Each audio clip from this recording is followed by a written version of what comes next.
Buenas tardes con todos. Gracias por la invitación a Javier, a Juan Carlos, a Jeffrey.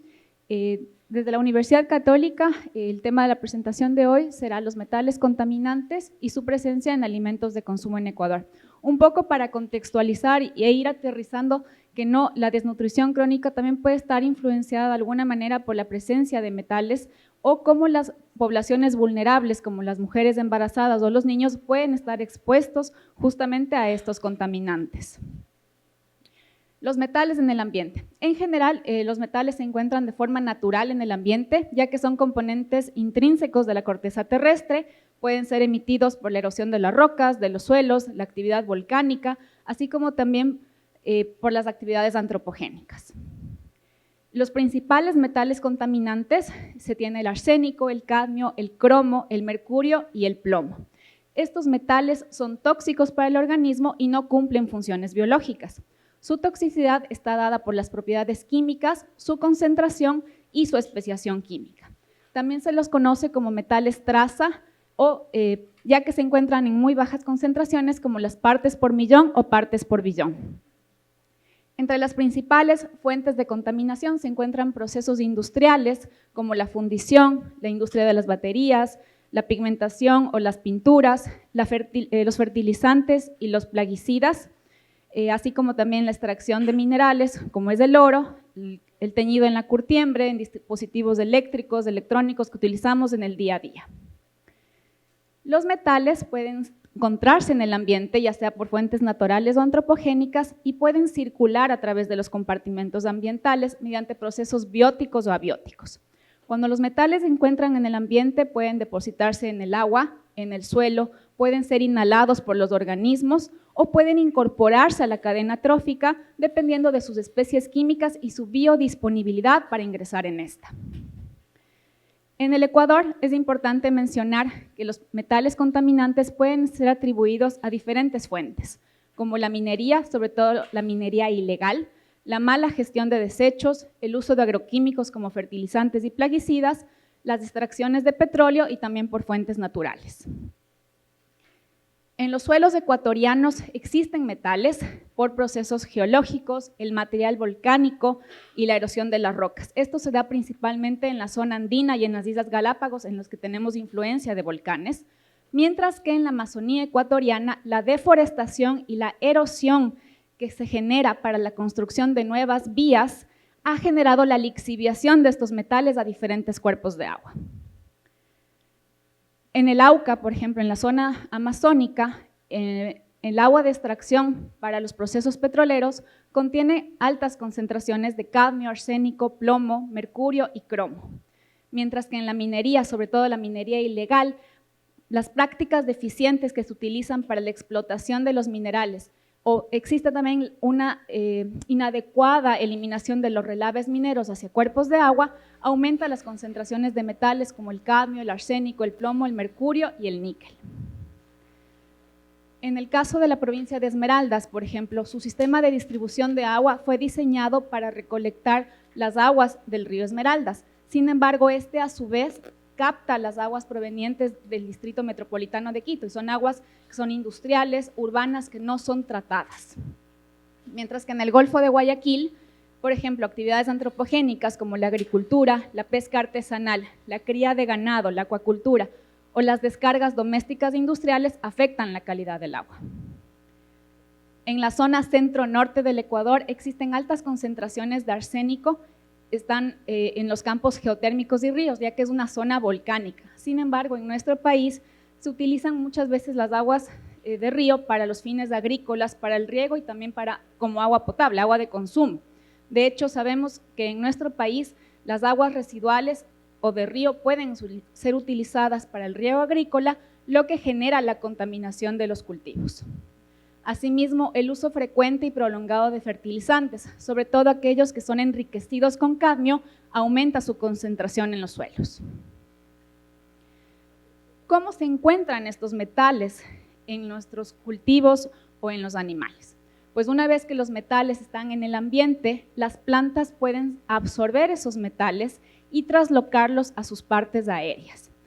Esta movilización de los metales desde el suelo hacia la planta va a depender mucho de sus especies químicas. Por ejemplo, sabemos que en el caso del cadmio es un metal que puede ser fácilmente asimilado por plantas como el cacao, que la trasloca a sus frutos debido a sus condiciones de pH, de materia orgánica, o también depende del genotipo de cacao. Otro ejemplo que tenemos es del metal, el plomo, que en cambio existe en cultivos como el tomate, la zanahoria, el camote, y queda retenido en sus raíces. Sin embargo, van a haber también otros cultivos como la col china que hiperacumula o trasloca este metal plomo a sus partes aéreas o a sus hojas.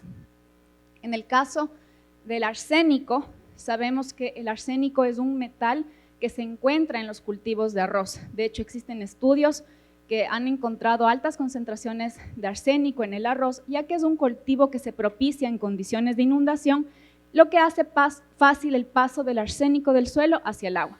Aquí hay que tener mucho cuidado porque, por ejemplo, el arroz es utilizado para formulaciones para infantes. Entonces, podríamos estar exponiendo a los niños a este contaminante desde temprana edad. En el caso de la cadena trófica terrestre, por ejemplo, los animales están expuestos a los metales principalmente por la ingesta de materia biótica o biótica que esté contaminada con estos metales. También pueden estar expuestos estos animales terrestres a metales por la inhalación en zonas contaminadas o también por el contacto dérmico. En la cadena trófica acuática tenemos principalmente el mercurio. El mercurio se encuentra en el agua, el cual forma metilmercurio, que es una forma muy tóxica del mercurio, y esta es muy fácilmente asimilada por los organismos acuáticos, entonces ingresa fácilmente en la cadena acuática, y el problema del metilmercurio o del mercurio es que este va aumentando su concentración a medida que aumentan los niveles tróficos y se va biomagnificando, es decir, que los peces de más tamaño y los de mayor edad van a tener mayor concentración de mercurio y las poblaciones que consumen mucho pescado van a estar más expuestas a este metal. Efectos y toxicidad humana. Pasaré brevemente sobre los efectos de los metales. De acuerdo a la Organización Mundial de la Salud, aproximadamente 12.6 millones de muertes humanas se atribuyen cada año a las condiciones ambientales insalubres, principalmente por la ingesta de cultivos, plantas, animales contaminados o también por el agua, la inhalación en ambientes contaminados o el contacto a través de la piel. Entre los principales efectos en la salud que tienen los metales, por ejemplo, tenemos en el arsénico, afecta el sistema cardiovascular y es un potente carcinogénico. El cadmio, por su parte, es altamente tóxico. Este se almacena en tejidos blandos como el hígado y los riñones, es de lenta excreción y también puede causar cáncer a largo plazo. El cromo 6 es una especie química del cromo, tiene efectos neurológicos y tiene daños en el ADN, mientras que el mercurio, en este caso el metilmercurio que ya les comentaba, es la forma más neurotóxica del mercurio, afecta el sistema nervioso e inmunitario y atraviesa fácilmente la barrera placentaria y genera efectos o problemas neurológicos en los niños. En cuanto al plomo, es altamente tóxico y acumulativo, reemplaza cationes divalentes, por ejemplo, puede reemplazar el calcio que se encuentra en los huesos de los niños, afecta el coeficiente intelectual. No existe un límite seguro de plomo en sangre, de hecho existen estudios que han demostrado que concentraciones menores a 3.5 microgramos por decilitro de plomo en sangre puede generar efectos cognitivos y conductuales en los niños. Desde el CESAC-PUCE hemos realizado más de 15 artículos, más de 15 estudios relacionados a la contaminación de metales en diferentes matrices, animales, vegetales, no solo en alimentos, sino también hemos ido el análisis más allá, un poco en la parte de pinturas arquitectónicas, así como también nuevos contaminantes emergentes, como son los microplásticos que ahora se encuentran en el agua y en ciertos productos que son utilizados en la cadena de producción de los alimentos. Para esto, desde el laboratorio hemos desarrollado y validado métodos que sean aplicables para cada matriz para que nos puedan ofrecer resultados confiables de nuestros estudios. Entre los principales estudios que hemos realizado desde el CESAC-PUCE, voy a mencionar unos pocos que son los más relevantes. Hemos realizado la determinación de níquel, plomo y cadmio en cacao de 9 provincias ecuatorianas. El resultado de cadmio, como pueden observar, es prácticamente de las concentraciones más altas, duplica el límite máximo establecido. Entonces, si nosotros nos podemos a pensar en la cocoa que a veces preparamos para los niños, podemos estar teniendo presencia de cadmio en ese chocolate, ¿sí? Otro de los estudios realizados fue la determinación de cadmio, níquel y plomo en bananas de 11 provincias productoras, en donde de igual manera encontramos niveles altos que sobrepasaban el límite máximo establecido para el caso del plomo, lo que también podría representar un riesgo para la salud. En cuanto a conchas negras o bivalvos, hemos realizado 2 estudios. El primer estudio fue la determinación de cadmio, cromo y plomo en conchas recolectadas en la isla Santa Rosa de Esmeraldas. Esa comunidad está expuesta a metales como cadmio y plomo con una concentración máxima de 0.9 miligramos por kilogramo. El segundo estudio que realizamos fue la determinación de mercurio en conchas que se expenden en el Distrito Metropolitano de Quito. Pese a que en ambos estudios no se encontraron valores sumamente altos que sobrepasen los límites máximos establecidos, es importante indicar que los metales se van bioacumulando en nuestros organismos y pueden causar efectos a largo plazo. Otro de los estudios que realizamos fue la determinación de mercurio y ácidos grasos omega 3 y omega 6 en 5 especies de pescados que están disponibles en diferentes mercados abiertos del Distrito Metropolitano de Quito. Las especies de pescado que se analizaron fueron corvina, pargo, dorado, picudo y toyo. El picudo, que es del valor de 5.8 miligramos por kilogramo, prácticamente una de las muestras sobrepasó 6 veces el límite máximo establecido. Mientras que, por ejemplo, con nuestro estudio, se puede recomendar una ingesta de 1 vez a la semana de corvina y dorado para ingerir los ácidos grasos que son beneficiosos para nuestro sistema cardiovascular. Como mencionaban en una charla en la mañana, en las mujeres embarazadas es sumamente importante también el consumo de pescado.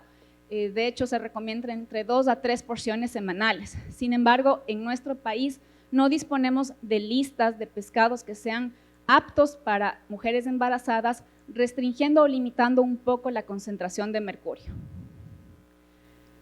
Uno de nuestros estudios de este año fue la determinación de plomo en canela en rama y en canela molida. El límite la concentración máxima que encontramos para plomo fue de 2.95 miligramos por kilogramo en la canela molida, lo que sobrepasa el límite máximo establecido por la Unión Europea. En este estudio pudimos relacionar este contenido de plomo que puede estar influenciado por la adulteración de especias que ingresan al país y que son comercializadas. Finalmente, como conclusiones, es evidente que los metales contaminantes están presentes en el ambiente, ya sea por fuentes naturales o antropogénicas, van a llegar al agua, van a llegar a los cultivos, a los animales, a los alimentos y por ende al ser humano. Es importante establecer programas de detección y seguimiento de contaminantes en toda la cadena de producción, o sea, desde los cultivos, del agua que se utiliza, durante toda la cadena, hasta que estamos nosotros como consumidores comprando esos productos, y como consumidores vamos a estar expuestos a estos metales, no podemos evitar que estén presentes. De hecho hay normativas que establecen límites máximos, entonces no van a haber metales cero, o sea, siempre vamos a estar expuestos. Sin embargo, esta exposición va a depender mucho de la cantidad de ese producto que se ingiera, del peso corporal, ya sea de niños, mujeres embarazadas, hombres, y la concentración de estos metales en el organismo, lo que podría obviamente tener importancia para la salud pública dependiendo de cómo estén estos metales en los alimentos. Muchas gracias por su atención.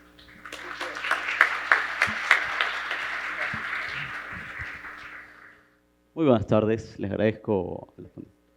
Sí, también.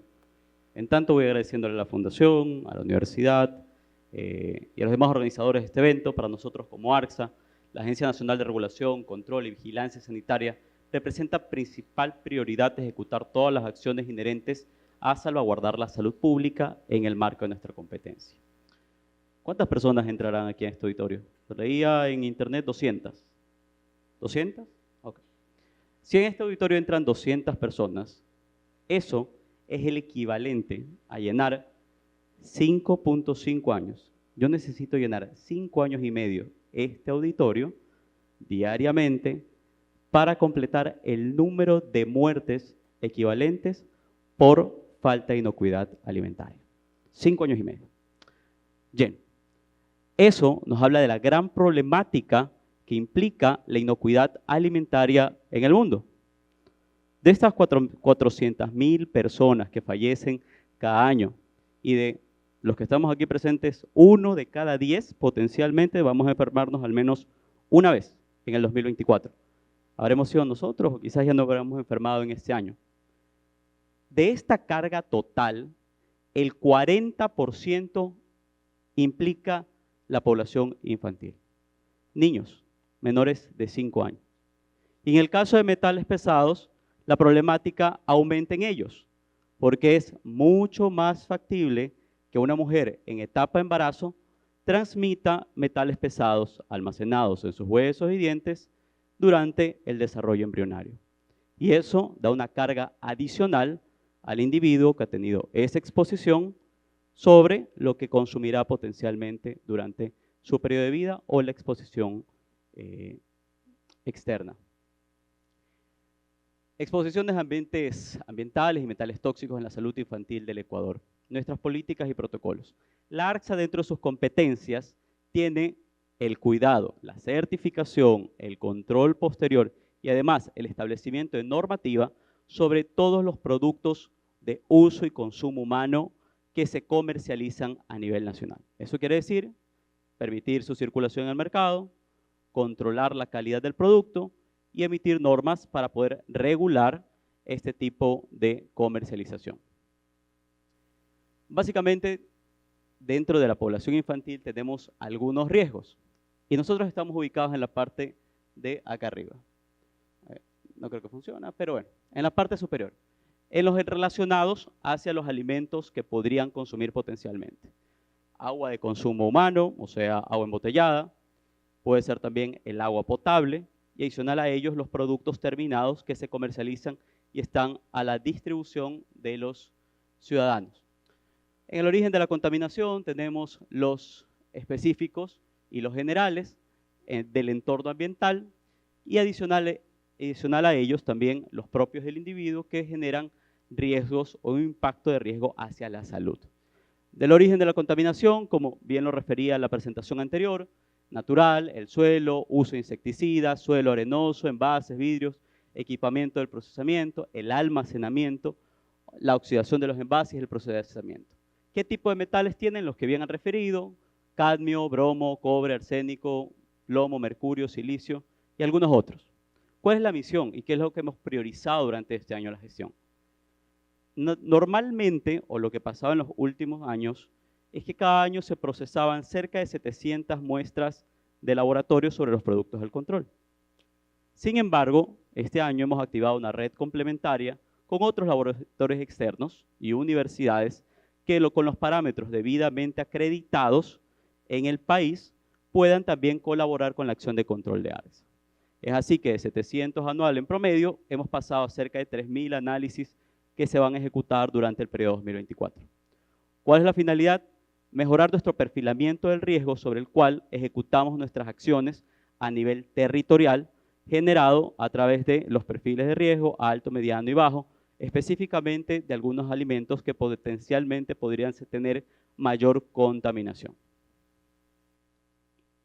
Las normativas aplicables para nosotros, la normativa madre, el Códex Alimentarios, en el caso de análisis de laboratorio específicamente, y es el cual nos da, a través de algunos estudios que han realizado de orden académico, científico, particular, privado, los rangos con los cuales deben ejecutarse o interpretarse los resultados de los alimentos que se llevan a análisis.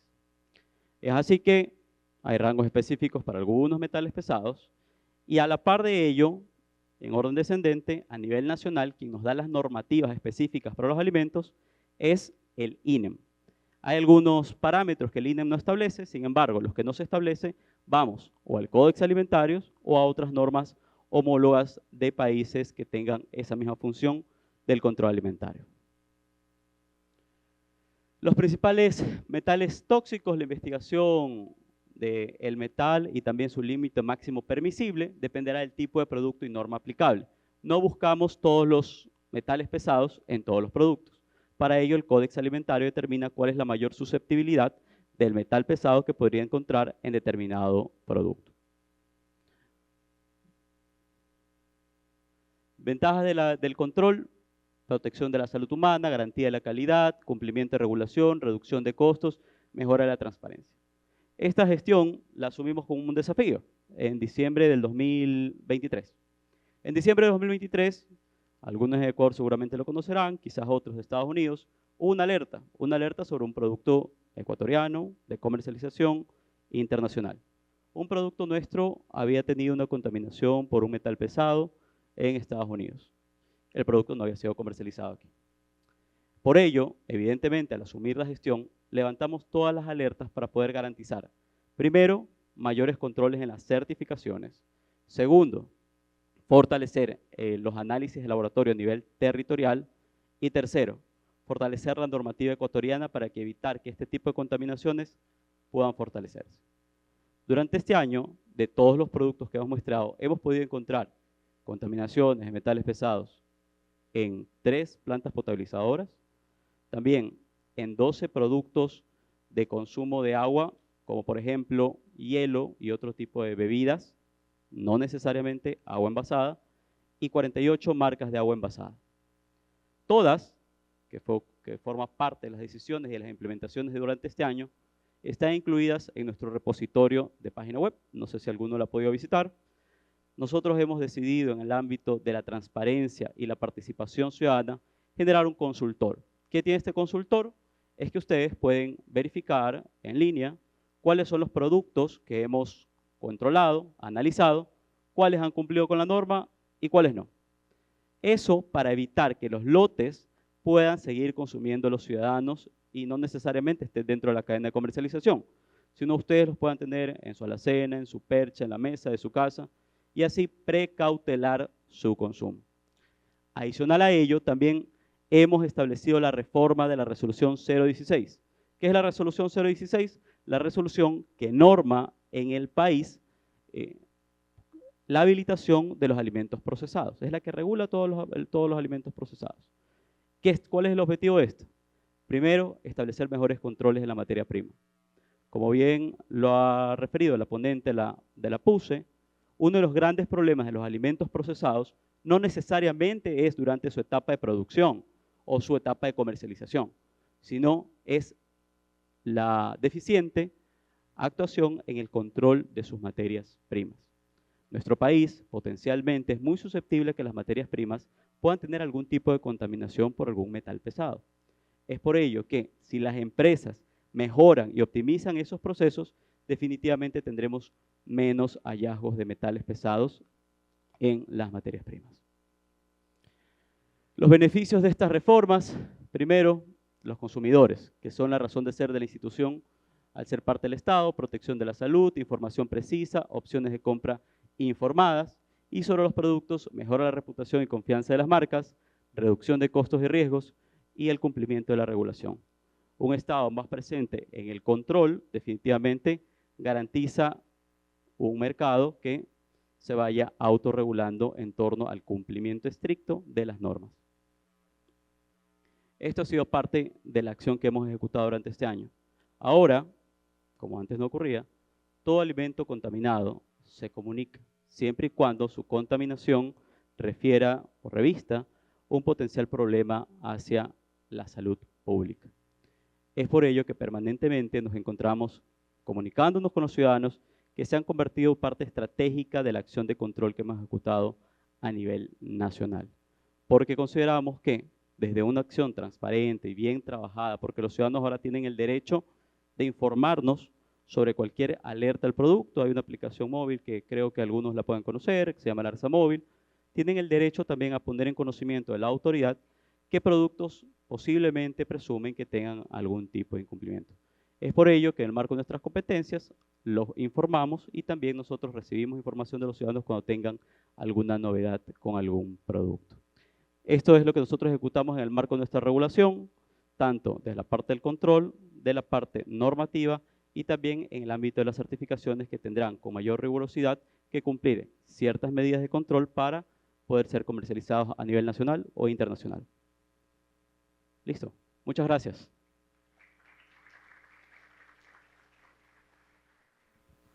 Thank you so very much. And it's a great delight to be here. Special thanks to Jeff for having me, and thanks to Patricia for accommodating me. It's a very hospitable place, and I thank you so very much for the opportunity.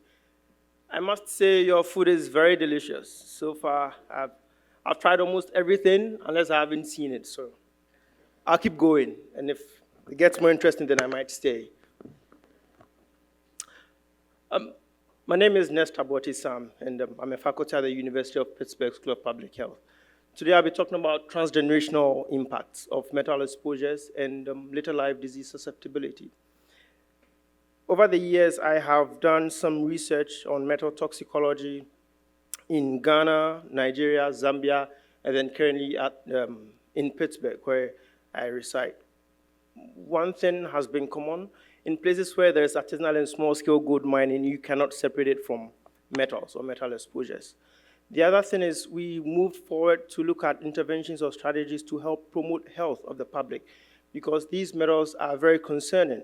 Even at low levels, there are several studies that have reported adverse health effects. So we did propose some interventions. Some we did move forward to carry them out. I must confess that not all the interventions are applicable. We have to tailor them to each specific country because of their needs. That said, some are also general, because before you start the intervention, there are so many things you need to do. I will not try to be redundant. I will skip some of the slides because I don't want to be repetitive. So I will skip this. But what I want to say from this slide is if you look to your left, there are metals that are essential, like the manganese, the copper, the zinc, and then iron. Even though they are essential at certain concentrations, they still could cause potential harm. So one of the community-based projects that I was involved in a few years ago involved collecting samples, including human biological samples. When I went into the community, one of the members said he would ask me for a favor, which I agreed to. His question was, well, are you able to share the data with us? Because we know and suspect there is a lot going on, but we do not have access to the data to report that this is really happening. It's interesting that community members know, and for sure we are part of certain communities, so we know there may be or suspect there may be some form of contamination or exposures that could impact our health. In our scientific community, we are tasked with a few things. One, to do research. Two, to analyze the data. And three, which is also very important, is communication. In our own bubble, we like to sit and then stay in our offices and not share that data. And even if we do, it's in jargons and terms that community members do not understand. So it doesn't do them any good.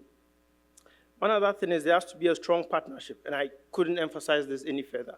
There's been talks about partnerships between the government, partnerships between regulatory agencies, partnerships between public health officials. Education is key. And I'll give you an example. I have a 9-year-old son at home. And my own biases, when I'm teaching him, I expect him to understand just because I know. In our own biases, we assume that everyone should know what we know, but it's very incorrect. And so the things we are supposed to teach or tell community members, we sometimes fail to, just because we know, and then we assume that everyone else should know. I'll be honest with you, the things he's doing now when I was his age, I couldn't do it. I didn't know them. And I knew that because I saw my report card, and I'm seeing his now. So there's supposed to be that strong partnership between all the bodies that are involved. There has also been talks, which is very true, that these exposures go on to expose the fetus. That is correct. Yesterday, during the session, one of the The moderator asked if there were any concerns among the participants or the doctors who were here. And then a couple of them said that they had concerns about autism and then heavy metals. Sorry to break it to you, but it is very true. There has been several population-based studies that is linking autism with heavy metal exposures. Arsenic is one of them, cadmium is one of them, mercury is one of them, lead is one of them. The other question is, could there be interaction between these metals to even worsen the effect? It's also interesting to know that these exposures do not go to the first generation alone. For a woman who is pregnant, it goes as far as the third generation. For a man, it goes as far as the second generation. So there are potential health implications of the things we do now. And in fact, a lot of studies have reported that some of the diseases or outcomes that we are suffering now are because of previous exposures. There are epigenetic modifications that play a very big role in this. If that exposure stops, those epigenetic modifications could be reduced. If it doesn't, then it continues, and it leads to later life disease susceptibility. Could it be cognitive? Could it be behavioral? Could it be respiratory? Could it be cardiometabolic? You name them. It depends on the type of metal and what it could potentially interact with and the age of exposures. So studies have reported that at a very young age, or when there is in utero exposure, that worsens or increases the risk of autism. So when a mother is exposed and a child is exposed, chances are that could increase the risk of a child developing behavioral problems. I will skip this slide because it's already been talked about. But just to give you a glimpse of some of the work that has been done, this is from Flint, Michigan. I was not part of this study, but subsequently I'll talk about some of the work I've done in Ghana, Nigeria, and then Zambia. If you look at this closely, the Flint, Michigan crisis started in 2014. That was when the lead source or the source of drinking water was changed. If you look at 2014, right then there was a sharp decline in math abilities, sharp decline in so many outcomes. And even post-treatment, these declines continue because the things that we do today will not automatically stop tomorrow when we provide interventions. All these things take time to avert them. Speech needs or special needs continue to increase, continue to worsen because of these potential exposures. This is a study that I was involved in Zambia. And for a long time, Zambia was involved in copper mining. In fact, they ended it 100 years ago. They started in the 1900s. Zambia is in the southern part of Africa. And we had suspected, or there were talks about heavy metal poisoning. And for sure, sometimes you would know there is the poisoning, but you wouldn't know exactly what that culprit or what that substance could be. So we did a comprehensive study, starting with soil, going to rats, food animals, and everything that we saw within the environment, drinking water. We tested almost everything. What we found was, for each of these samples, the levels of metals were very high. It's either cadmium, it's either lead, it's either mercury, or it's something else. So it means the residents could potentially be exposed. We did a rat study by collecting soil from Zambia and then put it in cages and then put rats in that same cage to see. One of the reasons we used rat was because, believe it or not, whether we like it or not, rats find themselves in our spaces. We may kill them or take them out, kick them out eventually, but they live within the spaces where we live. They eat what we eat. The air we breathe is what they breathe. They are close to the soil. And their system is very close to ours, so it's typically used to determine environmental pollution levels. When we did the human study, the levels of lead were very high. We found a big difference between kids who were exposed to high levels of lead versus medium in terms of epigenetic changes. What is the effect? I guess it's as good as mine. It could mean that these kids, or the next generation of kids, could have cognitive problems. It's already a place where there are so many challenges. Could you imagine that in 100 years or 70 years to come, the next generation will not have the capacity or capability to address some of these challenges? I showed you the previous slide from Flint, Michigan, how math ability is going down and how special needs is going up. Because if we continue to expose these kids, it's not just them, it's going to be the next or the third generation that could suffer the adverse effect. Similarly, in Ghana, there is also artisanal and small-scale gold mining, or what we call illegal mining.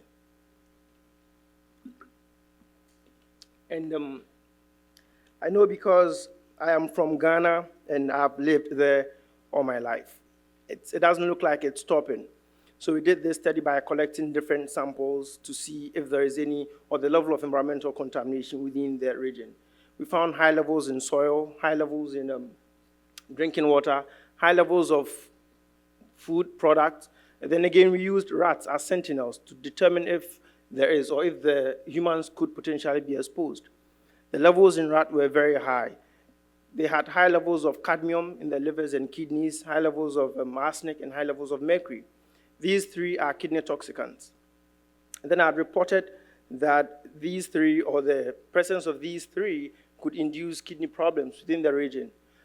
I think it was just within 1 year of the publication, 65 of the miners died as a result of kidney problems. So these things are happening, and we could use animal models to predict what the potential effects could be. I had followed it up with a human study to determine if there is any potential effect. We did find that arsenic was correlated with increased risk of asthma and other respiratory issues. Exposure to those metals was associated with DNA damage and lipid peroxidation. So again, if this continues for a long period of time, it's not just the child who is born who would suffer the effect, but it goes on to the second and the third generation. You may have heard in 2010, more than 400 children died in Nigeria as a result of lead poisoning. This is just because the kids were playing in the soil, nothing more. Kids have the frequent hand-to-mouth activities. And so just playing in the soil exposed them to high levels of lead. More than 400 of them died. My study in Nigeria started, I think, back in 2015, and we looked at a different site than Zamfara, where this happened. We saw or found high levels of metals in the food animals. So chickens had high levels, cattle had high levels, and then goats had high levels. These are highly consumed in the region, and this is just one source. How about drinking water? How about soil? How about lead in paint? How about gasoline? Because the gasoline that contains lead stays over a long period of time. Lead does not degrade or break down. Currently, while at the University of Pittsburgh, the research we are doing is, it's prenatal smoking. And I know you could easily say, well, it may not be metals. It could easily be cotinine or nitrous amines. That is correct. But there are also metals like cadmium, arsenic, and then mercury. What we found is, so cytochrome P451A1 is an enzyme that helps to break down certain contaminants. It has so many other functions. We are seeing a big difference between mothers who smoke versus mothers who do not smoke. The level of cytochrome P451A1 is increased in the mothers who smoke because the enzyme has to be increased to break down all the other, or the contaminants that are within, that the mother is exposed to. What I cannot tell you for now is that I don't know for sure if this is as a result of exposures to nicotine, nitrous amine, or the metals. But what I can tell you is they are exposed to all of these because we have the data. Could it be a synergistic interaction? We are yet to find out. The other thing we found out so far is there is an inverse relationship between microRNA, and this is responsible for protein exchange. So if this is the impact, you could imagine all the other biological effects that could be happening. This is the lead newborn study that we are currently doing in Pittsburgh. So we found some high levels over the 3.5 micrograms per deciliter. I would re-echo that the 3.5 micrograms per deciliter is a reference value. Lots and lots of studies have reported that even below the 3.5, there is adverse effect. When the guideline for lead started, the CDC started with 50 micrograms per deciliter. This dropped to 25, to 15, to 10, to 5, and then now 3.5. If you ask me today whether that number will change in a few years, my guess would be yes, because below this level, there is adverse effect. And based on this, we may be able to determine the case, Based on this, we may be able to determine or identify the kids who have high levels and then help prevent cognitive problems or other behavioral problems. There has to be a strong partnership. In my experience, community members do not trust us well enough. And we as scientists also do not know what exactly to do to address the needs of the community. That is why there has to be a partnership between scientists, between the ministries of health, between the regulatory agencies, and between the community. Otherwise, we'll just go around in circles and not help anyone. I came up with and these were recommendations that we used for the Zambia project. There has to be policy changes. As far as I know, the lead in paint in Ecuador is being revised to a much lower standard. That is a great start, and I believe it will continue to a point where there will be no lead recommended in paint to find an alternative. There has to be education, which is key, policy changes, surveillance. Right? All these are key components of what is needed to help limit these exposures to promote the health of the public. Public health is to prevent, but fortunately or unfortunately, sometimes we are exposed to whatever it is before we think about prevention. In an event of exposures, and this was what we used in Zambia, there are so many processes that could be adopted. Physical, biochemical, chemical processes to prevent exposures by covering the soil with a layer that would prevent the soil or prevent exposures. These are some very simple steps that could be adopted.